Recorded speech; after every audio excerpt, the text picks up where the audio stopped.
on behalf of Caroline. Yes, Madam Mayor, ladies and gentlemen, dignitaries and councillors, thank you for inviting us to speak on a topic that is very close to our hearts. It would be absolutely devastating to our community if Bright Start Nursery was to be closed. I am a working mother of two who both attend and love Bright Start, and it's an essential service for over 50 children and families.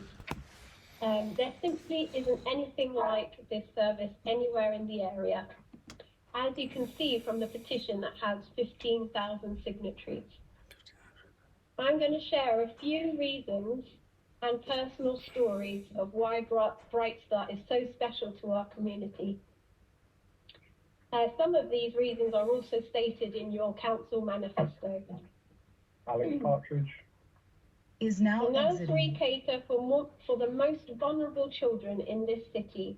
And why is that? And that is because our staff have specialist knowledge, training, dealing with vulnerable children, complex disability and medical educational needs.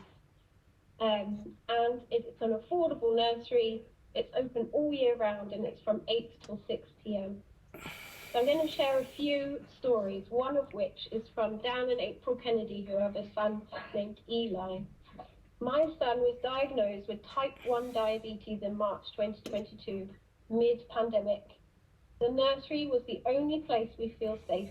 It's a lifeline. It's the only place as parents where we have a break from managing such a complex condition. Without it, we would not be able to work. They are some of my best friends, and I know that it takes a lot of energy. They have to inject insulin, weigh all their foods. So it's just really difficult for them, and they don't have anyone else who can help them. Then I'm going to share another story from Lydia, who has a son suffering with autism. My son has been attending this nursery since he was 8 months old. The nursery have been so supportive throughout his diagnosis of autism spectrum condition and development delay. They have learned how to support him effectively through regular contact with speech and language therapists, occupational therapists and physiotherapists. The closure of the nursery will have such an adverse effect on his mental health. He is a child who needs a fixed routine and who struggles massively with change and who will frequently self-injure if things are not as he expects them to be. Can you imagine that a child would then self-injure themselves if a nursery like this is closed? Just devastating. There's also a foster carer who said that the impact of this would have such a big effect on our little one who is autistic, with complex needs and who struggles with big transitions, and it could cause him big distress. There's another story of a refugee family and a family of low income, which this nursery had quite a large percentage of. If this nursery closes, we would not be able to afford to pay rent, to work, and it is the only childcare available in Brighton that supports my universal credit and childcare voucher schemes, without me having to pay any additional fee. Then there is also Christine Booth, who had translator Iman in Arabic, from the Ethnic Minority Achievement Service. They have stated that Bright Start is the most diverse nursery in Brighton, with families and staff speaking multiple languages. One of the main reasons for this parent that they chose Bright Start was because of the rich diversity of children and staff and parents who work at the nursery. We wanted our daughter to feel, who is of dual heritage, to be in an early years setting which is not only celebrated but reflected diversity of race, heritage, gender, ability, religion and identity, which this nursery has.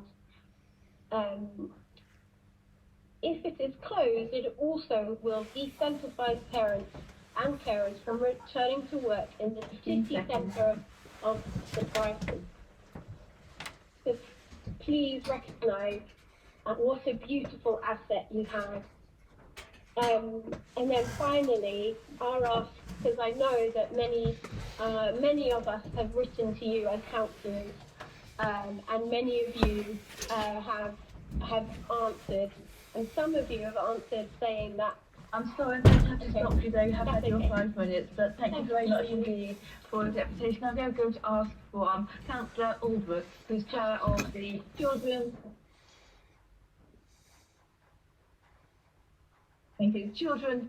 Young People and Skills Committee to reply. Thank you, Councillor Aldbrook. Thank you for coming. I know that having done it myself before I was elected, that that's a really difficult thing to do. So I really acknowledge that, and thank you also for sharing your experiences. I note that there is a petition on this topic later on the agenda, so which also includes a Labour Group amendment. And much of the content of this deputation asks some quite detailed questions that I think would be better addressed in a report to Children, Young People and Skills Committee. So I'm going to suggest that I respond to in more detail when we get to the petition, and that also that those detailed questions are addressed in the report. Thank you. Thank you very much, Councillor Aldbrook. So I'd now like to thank Ms Janey for your deputation and note that it will now be referred to Children, Young People and Skills Committee.